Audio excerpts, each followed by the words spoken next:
In the closing centuries of the Roman Republic and the early centuries of the Empire, from roughly 150 BCE to 200 CE, full moon rising in September carried a particular terror for the peoples living beyond the advancing frontiers of Rome. The Romans themselves rarely gave it a poetic name in surviving literature, but frontier soldiers and later chroniclers sometimes referred to it privately as Luna Captive, the captive moon, or simply the moon of the legions. When that pale disk climbed above the dark line of oak and pine families in the hill country of Gaul, the river valleys of Germania, the moorlands of Britannia, the rugged uplands of Hispania Tarraconensis, and the mountain passes of Illyria would fall silent.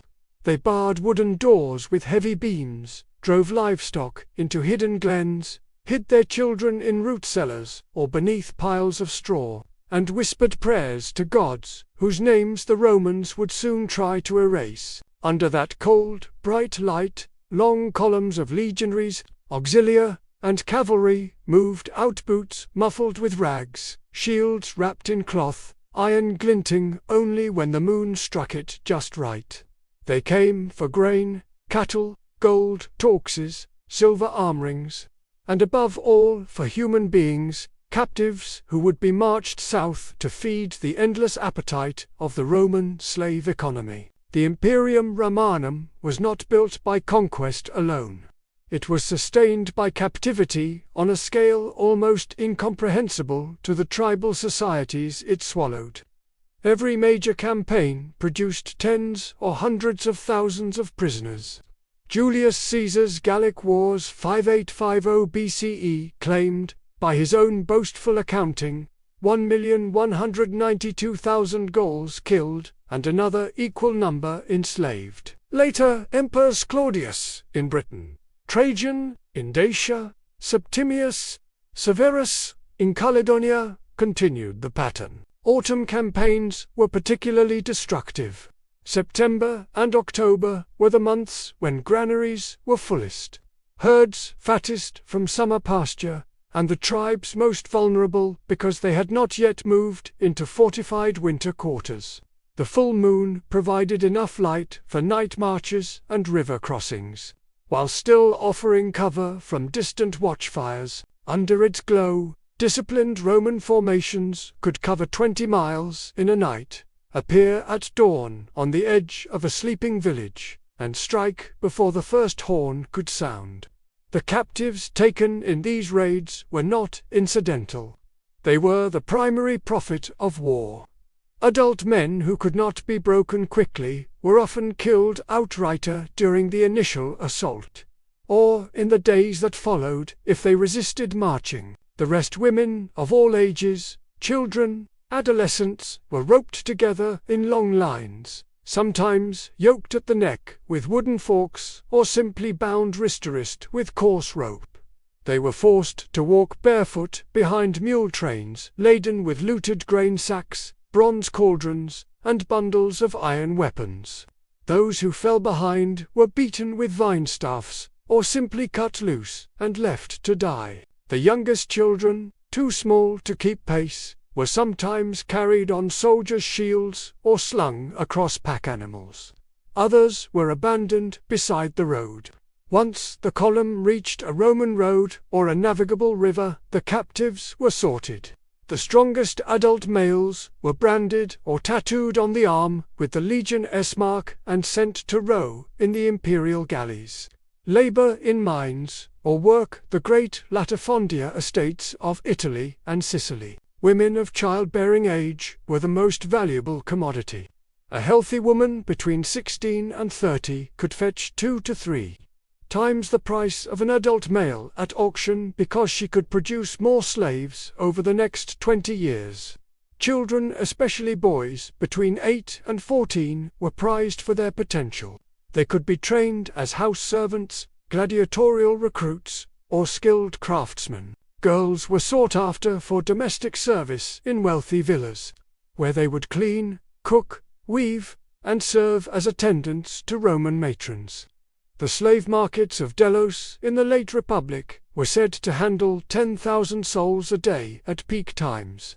By the early empire, Rome itself, Ostia, Aquileia, and the frontier depots at Cologne, Lyon, and Londinium all had permanent slave blocks. Captives were stripped naked, examined like livestock, teeth checked, limbs prodded, scars noted, and sold to negotiators, slave traders who specialized in moving human cargo along the roads and rivers to every corner of the empire. A single successful campaign could enrich an entire legion. From the legate down to the common miles, through the sale of captives and the division of plunder. Yet captivity did not always end in permanent degradation. Rome practiced a system of slavery that was brutal but also strangely permeable. Unlike many other ancient societies, Roman law allowed and even encouraged manumission. A loyal, skilled, or fortunate slave could be freed by his or her owner at any time. Freedman liberty could own property, conduct business, marry freeborn citizens after certain restrictions, and even rise to positions of influence. Emperors such as Claudius and Vespasian relied heavily on freedmen, secretaries, and advisors. Some former captives became wealthy merchants, landowners, or auxiliary officers. In the eastern provinces, especially, descendants of enslaved war captives could, within 2 or 3 generations, become fully Romanized citizens bearing the tria numina and proudly wearing the toga. This possibility of eventual belonging created a cruel paradox at the heart of Roman captivity. A child taken at age 8 or 9, raised in a Roman household, speaking only Latin, worshipping the household lares, and wearing a tunic instead of a tribal cloak, often grew up with no memory of the old life. They thought of themselves as Roman. They looked down on the barbarians beyond the frontier in exactly the same way their owners did. The line between captive and citizen could be crossed legally, culturally, and psychologically within a single lifetime. But for most, the crossing never happened. The majority of captives lived and died in servitude. Women worked the fields, turned millstones, spun wool, or served in urban brothels. Many were raped during or immediately after capture. Some bore children to their owners or to fellow slaves. Those children were born into slavery unless the father chose to acknowledge and free them. Adult women who resisted or attempted escape were punished with flogging, branding, or sale to harsher masters. Suicide was not uncommon, especially among the newly taken. The September moon, therefore, was not merely a marker of light. It was a symbol of the moment when entire worlds could be erased in a single night. Villages that had stood for generations vanished. Families were scattered across provinces they had never heard of. Children who once ran barefoot through oak groves woke up in the atrium of a Roman villa, speaking a language they did not yet understand, answering to names they had never been given. And somewhere along the long roads south, under that same moon, the captives walked in silence, their bare feet bleeding on the gravel, wondering whether any of their old gods could still hear them. The Roman military machine was designed to produce captives efficiently and on a massive scale. Unlike tribal warfare, which often ended in ransom, adoption, or ritual killing, Roman warfare aimed at total extraction of resources, territory, and people. Every legionary was trained not only to kill but to secure prisoners. After a battle or a raid, centurions would order their men to bind them quickly. Vincite, Celerita, and auxiliaries, many of them themselves former frontier captives, knew exactly how to knot ropes so they could not be slipped. The process began with the initial assault. Roman commanders preferred dawn or pre-dawn attacks when villages were still asleep. Cavalry would encircle the settlement first, cutting off escape routes. While infantry advanced in tight formation, resistance was usually brief and desperate. Tribal warriors fought bravely but were outmatched by disciplined lines of scuta and gladi. Once the fighting ended, the taking of captives began. Women and children were dragged from burning roundhouses, separated from screaming relatives, and herded into a guarded space. Men who surrendered were bound separately. Those who continued to fight were killed. The march that followed was the most dangerous part for captives. Columns could stretch for miles, moving 10 to 20 miles a day. Guards, usually auxiliar or less experienced legionaries, were under orders to keep the prisoners alive and marketable. But exhaustion, hunger, cold, and disease claimed many. Children who could not keep pace were abandoned or killed. Women who collapsed were beaten until they rose again or were left behind. Roman writers rarely describe these marches in detail. But archaeological evidence chains, neck yokes, mass graves along old roads tells the story clearly. Once the column reached a secure base or a major road, the captives were processed. They were stripped, washed if water was available, and examined for obvious defects. Those judged unfitted, infirm, or badly wounded were often killed or left to die. The rest were branded or tattooed with a mark indicating ownership, usually the legate's initials or the emperor's name. They were fed just enough barley gruel to keep them moving, then marched toward the nearest slave market or port. The trade itself was highly organized. Negotiators followed the legions like vultures, buying captives in bulk directly from the army. A legate might sell an entire haul of 5,000 prisoners to a single trader for a lump sum, then distribute the profit among his officers and men. The trader would move the captives south in chained gangs, guarded by his own private militia. Along the way, the strongest and most attractive individuals were sold at intermediate markets to raise cash for food and bribes. By the time the survivors reached Rome or one of the great eastern ports, only the hardiest remained. In the city, captives were sold at auction in the Septa or near the Temple of Castor. They stood naked on raised platforms. A sign, titulus, hung around their neck, listing their origin, skills, and any defects. Buyers, wealthy senators, equestrians, freedmen, entrepreneurs, prodded, questioned, and bid. A young Gallic woman, skilled in weaving, might fetch 4,000 sesterces. A boy of 10 who showed aptitude for letters could go for 2,000. Prices fluctuated wildly depending on supply. After a major war, prices fell. In quiet years, they rose. Once purchased, the captive's fate depended on the buyer. The wealthiest households used slaves for every task. Doorkeepers, cooks, pedagogues, secretaries, entertainers, concubines. Middle-class families owned 1 or 2 slaves who worked the shop, tended children, or labored in small workshops. The poorest citizens might own a single slave who worked alongside the family. On the great latifundia, slaves worked in chained gangs under brutal overseers, their lives measured in years of hard labor before death or disablement. Yet even here, pathways to freedom existed. Slaves who earned money, peculium, could buy their freedom.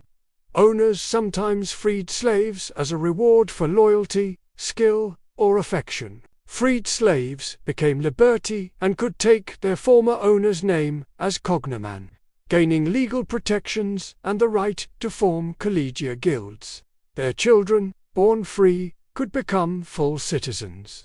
This system created a constant flow of new Romans from captive origins, especially in Italy and the western provinces. For women, the path was narrower and more dangerous.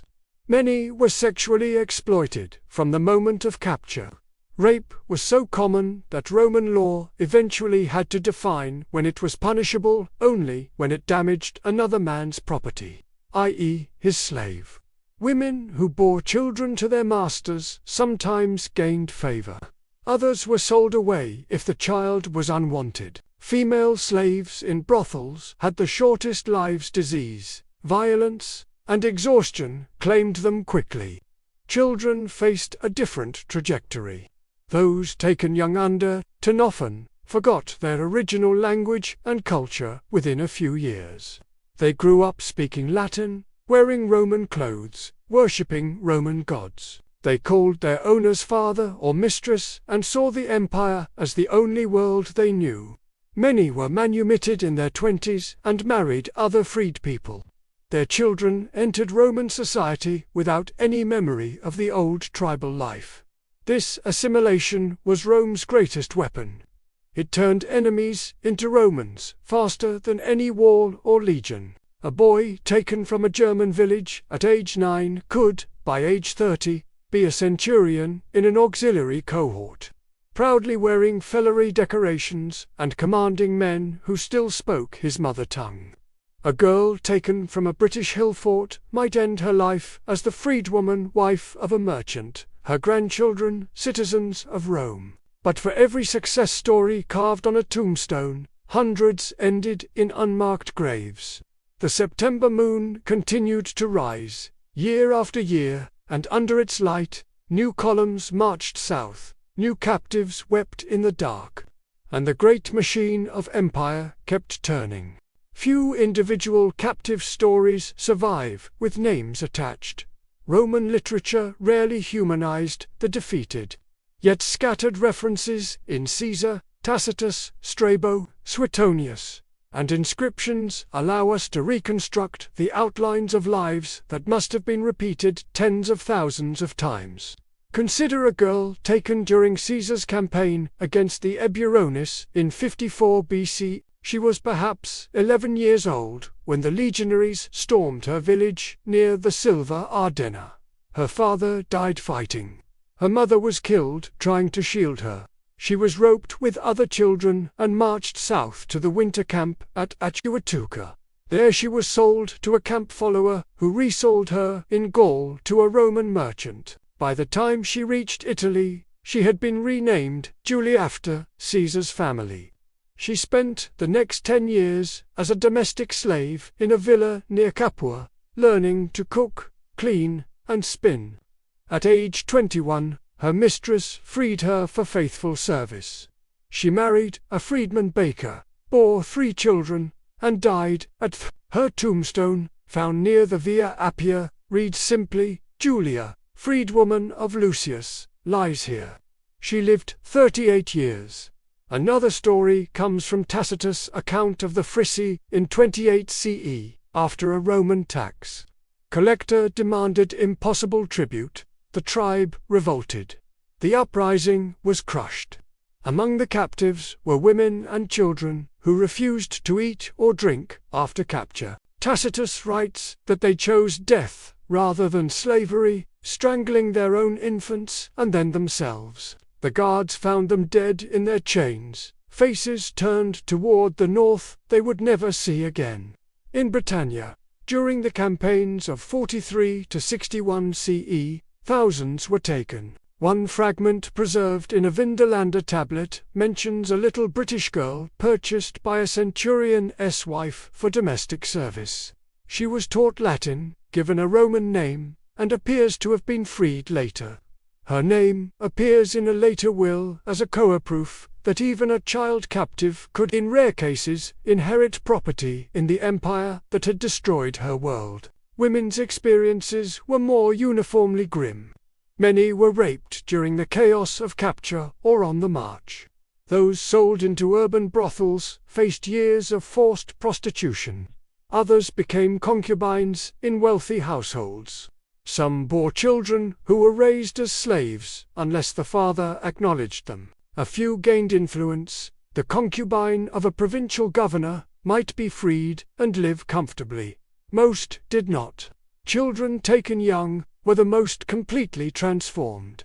A boy captured in Dacia under Trajan might be sent to Rome as a pedagogue tutor for a senator's sons. He learned Greek and Latin literature, grew up in the household, was manumitted at 25, and became a teacher himself. His children were born free citizens. He never spoke of the Carpathian forests he once knew, yet some never forgot. Inscriptions from the Danube frontier record slaves who ran away repeatedly were recaptured. and were eventually branded with the letters FUG, fugitivus, runaway. Others committed suicide. A gravestone near Cologne commemorates a young German woman who chose death over servitude at age 19.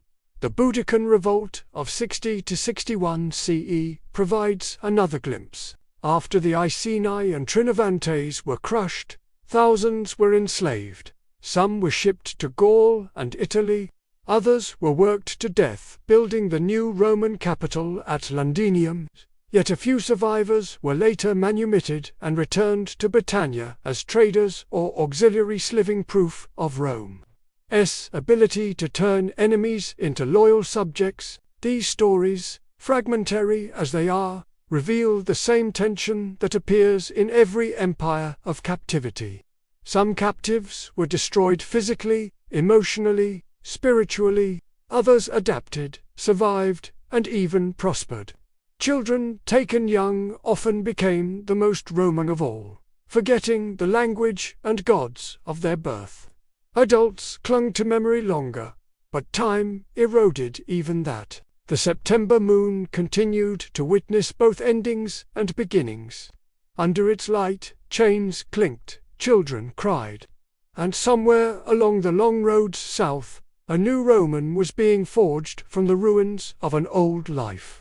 Rome's greatest strength was not its legions or its roads. It was its ability to absorb and remake the peoples it conquered. Captivity was not merely punishment, it was recruitment. The empire needed labor, soldiers, taxpayers, and loyal subjects. Slavery provided the first two. Manumission and citizenship provided the rest. By the 2nd century CE, millions of people living inside the empire were descendants of war captives. In Italy, Gaul, Hispania, and Africa, the majority of the free population had at least one enslaved ancestor.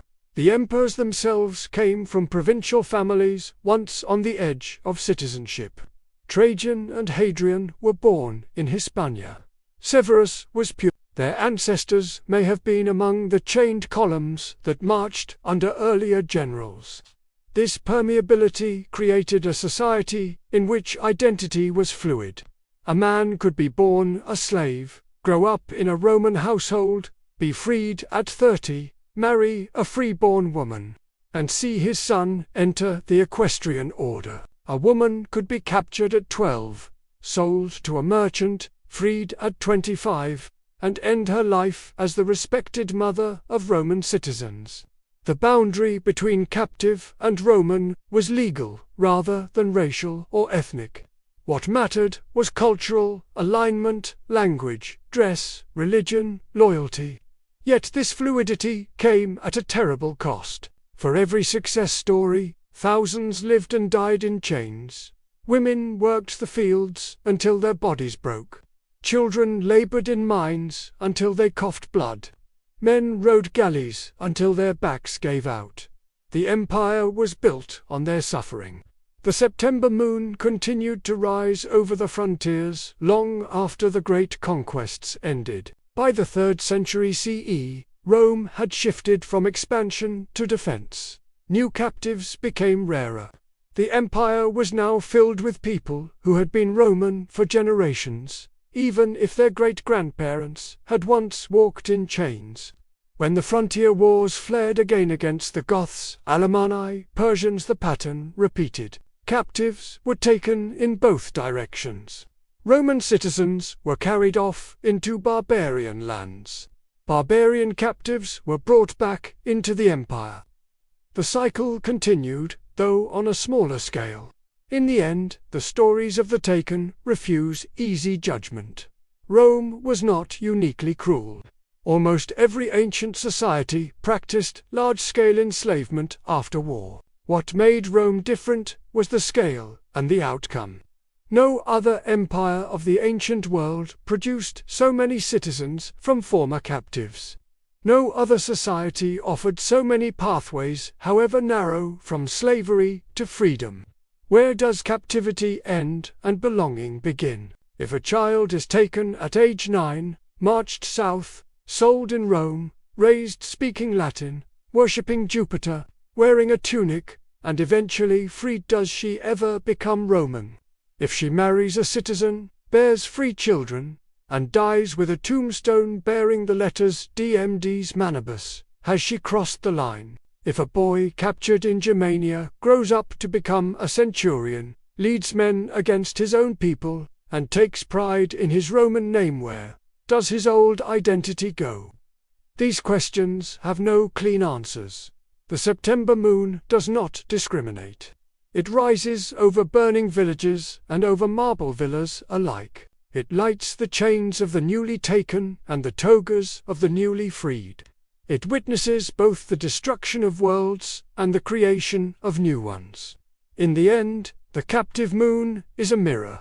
It shows us that identity is fragile, that belonging can be stolen or bestowed, that violence can forge new nations even as it destroys old ones. And it reminds us that every citizen of Rome, emperor, senator, shopkeeper, slave, walked on ground that had once been stained by the blood and tears of someone who was taken under that same pale light.